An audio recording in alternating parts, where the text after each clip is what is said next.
Right now on Denver 7 News at 6 a.m. Innocent people in harm's way after the Metro's latest teen shooting. Something hit the side of the house really hard. The second I walked outside and looked next to our front door, we could tell it was a bullet hole. I'm Denver 7's Christian Lopez. What we're learning about this shooting involving a teenage girl. Plus possible progress on gun reform. Today, Republicans and Democrats come together looking for compromise. We're live from Washington with the Colorado law that could expand nationwide. And the Avalanche are just 8 wins away from hoisting the Stanley Cup. Today is Game 1 of the Western Conference Finals. We have the same goal. We all want to win the Stanley Cup. 2 of the hottest teams in the league right now going head-to-head in the Avs and Oilers. Should be fun to watch. Thanks for joining us this morning. I'm Brian Sanders. And I'm Nicole Brady.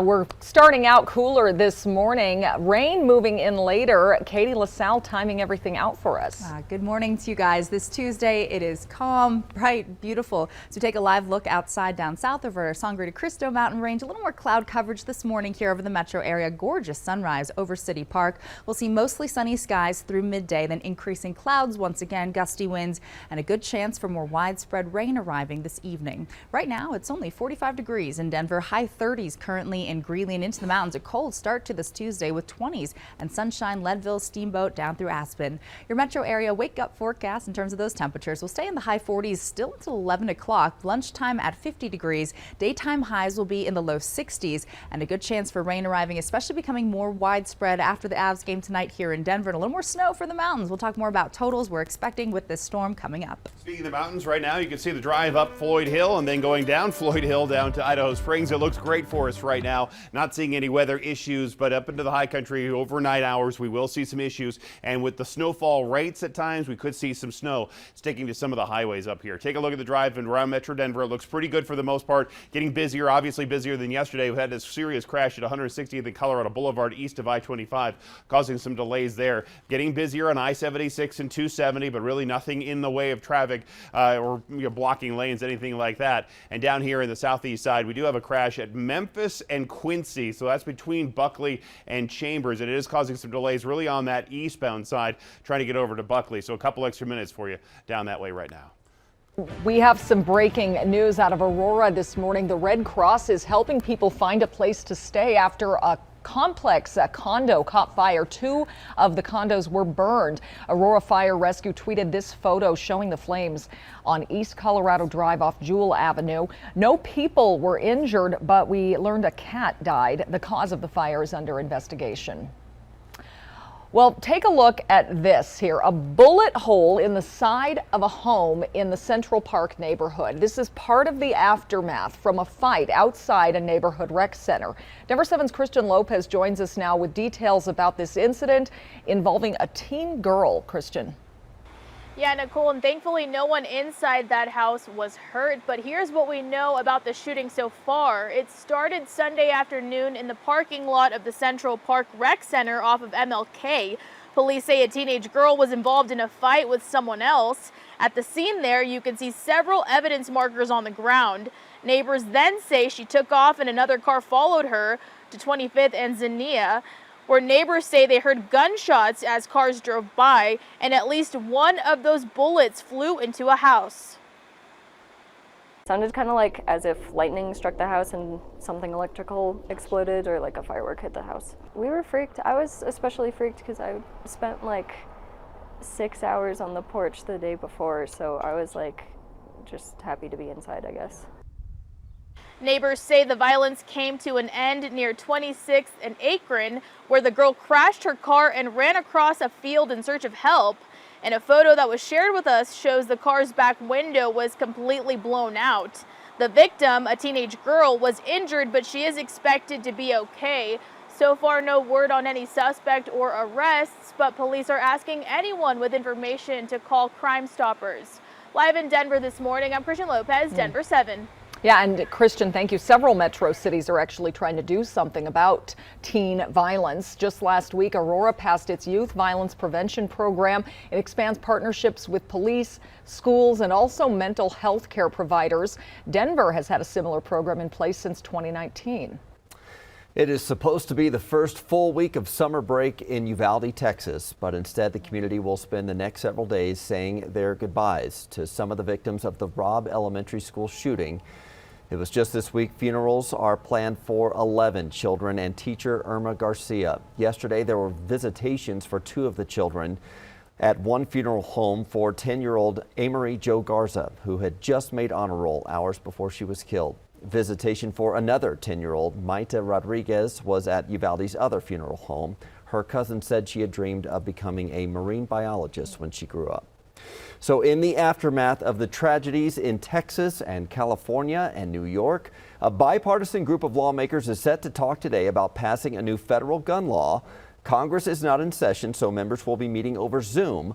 But coming up at 6:30, we will be live from Washington with the measures they're considering and what makes their proposals different this time.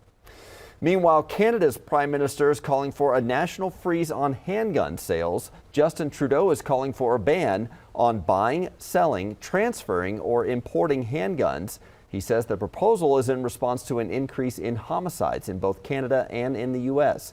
Canada reported 743 homicides in 2020, and that was the highest number since 1991. In the aftermath of the Marshall Fire, Boulder County is changing how it helps families protect their homes from wildfires. Denver 7's Colette Bordelon joins us here. And Colette, they're looking at an area that we used to think of as being pretty safe from fires. They're called Wildfire Partners, Nicole, and they help Boulder County homeowners prepare for the worst. They've been around for 30 years, and they serve about 3,000 people who live in the western part of Boulder County. Those are homes in the foothills, which have historically known the risk of living in more forested areas. But now the program is expanding to the eastern part of the county. Those with it say it's because we're entering a new era of wildfires caused by climate change. Wildfire Partners helps create defensible spaces around homes, prepare people for evacuations, and examine insurance options.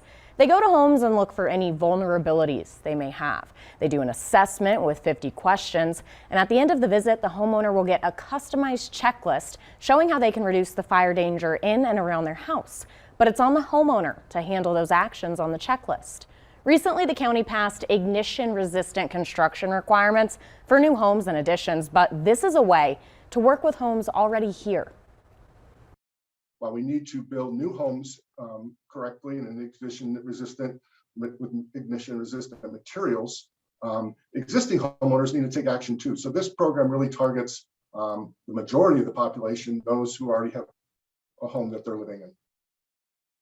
The pilot program for the eastern part of the county is free, and the assessments will be scheduled between July and October. You can apply for the new program on their website, wildfirepartners.org. Now, that's if you fall into the correct zone for the eastern plains and grasslands. This map is actually from that website. You're looking at Fire Zone 2. That is the applicable area for that expansion, and the deadline for applications is June 30th.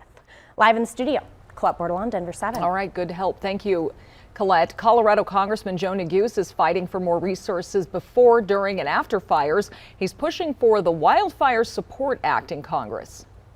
We've got to fund more suppression activities, give our state governments and our local governments more ability to have aerial support and a wide variety of other tools at their disposal to deal with these wildfires. The congressman is also pushing for the Wildfire Recovery Act to give more small towns more federal resources after fires. His website offers a wildfire resource guide for residents to prepare for wildfires. And April was the windiest month on record in Colorado. This according to the Colorado Climate Center. The Colorado Sun reports the 3 National Weather Service offices in the state issued 62 red flag warnings in April alone, which is the most since they started keeping track back in 2006. Climatologists say April's strong winds were due to low pressure systems bypassing Colorado to the north, which means the state didn't get the moisture it needed, but it got the system's dry winds coming off the Rockies. The Avs are hoping to breeze through this next phase of the playoffs. It won't be easy, though. Yeah, not likely to happen. 2 of the hottest teams in the league right now. They'll host the Edmonton Oilers for Game 1 of the Western Conference Finals at Ball Arena tonight. The last time the Avs got this far in the playoffs was 20 years ago. The second round losses, but it felt like we were a better team each time we lost, if that makes any sense. And we're progressing, and got a lot of leaders in the room now, so that helps a lot. We're not so young anymore. But obviously, it's nice to finally break out a little bit and get closer to our goal here.